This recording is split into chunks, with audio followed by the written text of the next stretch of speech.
Welcome to the back benchers. Hello नमस्कार आदाब सत श्री अकाल दोस्तों। आज की इस वीडियो में हम लोग टर्म के इंग्लिश के 7th chapter glimpses of India को करते हैं शुरू। काफी ही इंपॉर्टेंट चैप्टर है, फर्स्ट चैप्टर है और इसके first part A baker from Goa को करते हैं शुरू, जिसका राइटर है ल्यूसियो रोड्रिग्यू।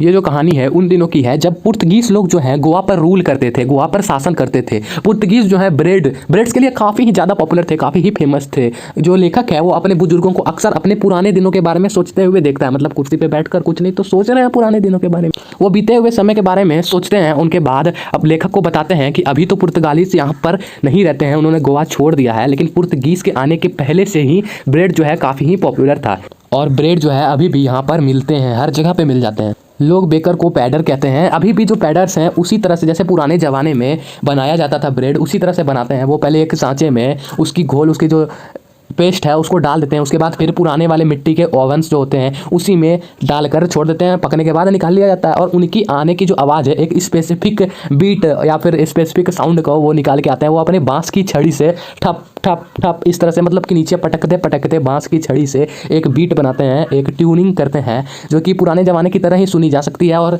लोगों के उनके आने की पता जो है, उनके आने का पता इसी ठप ठप की आवाज़ से पता चल जाता है। लेखक याद करते हैं कि बेकर्स जो थे उसमें इनके बचपन में बेकर जो है गोवा में अपने, जब वो भी बच्चे थे तो उनके दोस्त साथी या फिर जो भी यार दोस्त हैं उनके साथ में मिलकर ये काम सीखते थे।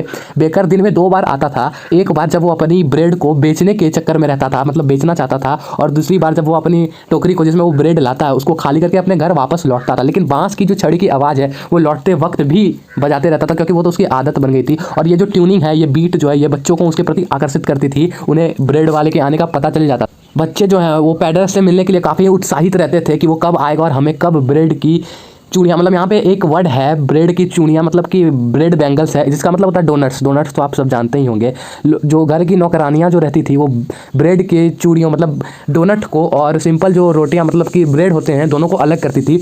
जो डोनट्स है वो बच्चों के लिए होती थी और ब्रेड्स जो है वो अडल्ट्स के लिए होती थी, जो कि घर की नौकरानी द्वारा अलग अलग किया जाता था। जैसे कि मैंने बताया कि बेकर्स अक्सर अपने छड़ी से, बांस की छड़ी से एक ज़बरदस्त ट्यून या फिर बीट बनाते थे, जो भी कह सकते हो उसको, एक संगीत टाइप का मतलब बनाते थे, जिससे लोग उसके प्रति आकर्षित हो। लोगों को दूर से ही उसके आने का पता चल जाता था। उसके एक हाथ से उन्होंने अपने सिर पर रखी हुई टोकरी को सहारा देना था और दूसरे हाथ से ठप ठप कर एक बीट या फिर ट्यूनिंग बनानी थी, जिससे लोगों को पता चल जाए कि वो आ रहा है।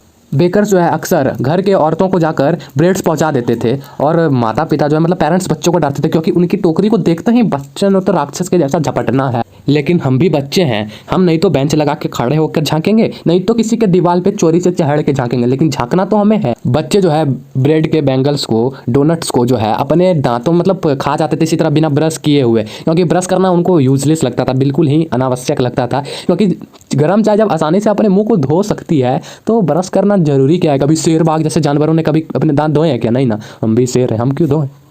ब्रेड जो है गोवा के कल्चर का एक बहुत ही इंपॉर्टेंट पार्ट है। ये हर एक ओकेजन पर उपस्थित रहता है, मतलब इसका जो है कुछ भी शादी हो या फिर रिसेप्शन जो भी हो, ब्रेड का रहना तो एकदम ही आवश्यक है, होना ही है।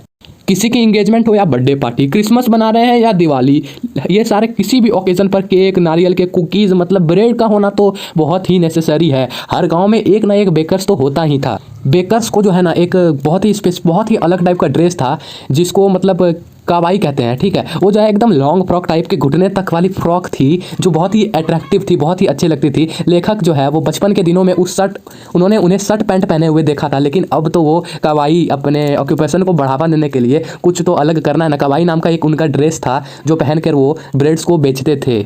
बेकर जो है अपने पास एक पेंसिल रखते थे, जिसको मतलब वो जो है ना घर की बिल बनाने में, मतलब जितना उन्होंने एक महीने में ब्रेड लिया है उसकी बिल जो है दीवार पर लिख देते थे, और फिर मंथ के एंड होने पर जो जितने भी उनके पैसे हुए वो ले लिए जाते थे। मतलब जो ब्रेड के लिए इतना सिस्टमेटिक नियम, इतना सिस्टमेटिक रूल तुमने कहाँ देखा है भाई? लेकिन इस चैप्टर पे अपना इंडिया का जो कल्चर है ना वो गजब है। बेकिंग जो एक बहुत ही प्रॉफिटेबल ऑक्यूपेशन है, इसमें बहुत ही प्रॉफिट होता है। इस कहानी के हिसाब से बेकर का परिवार जो है हमेशा खुश रहता है। बेकर में जो बेकरी करते हैं या उनके परिवार के मेंबर्स हमेशा खुश रहते हैं। बेकर्स को जो है ना आमतौर पे एक मोटा सा आदमी माना जाता है, जो इस बात का सबूत है कि उनके पास खाने के लिए पर्याप्त भोजन है और उनके सुख समृद्धि, मतलब किसी तरह का पैसे की कमी नहीं है। तो चैप्टर हो गया है खत्म। चैप्टर के इंपॉर्टेंट असेसमेंट तुम्हें मिल जाएंगे पीडीएफ के फॉर्म में, जिसकी लिंक मैंने डिस्क्रिप्शन में दे रखी है। तो चैनल को जल्दी से सब्सक्राइब करो और सब्सक्राइब करो।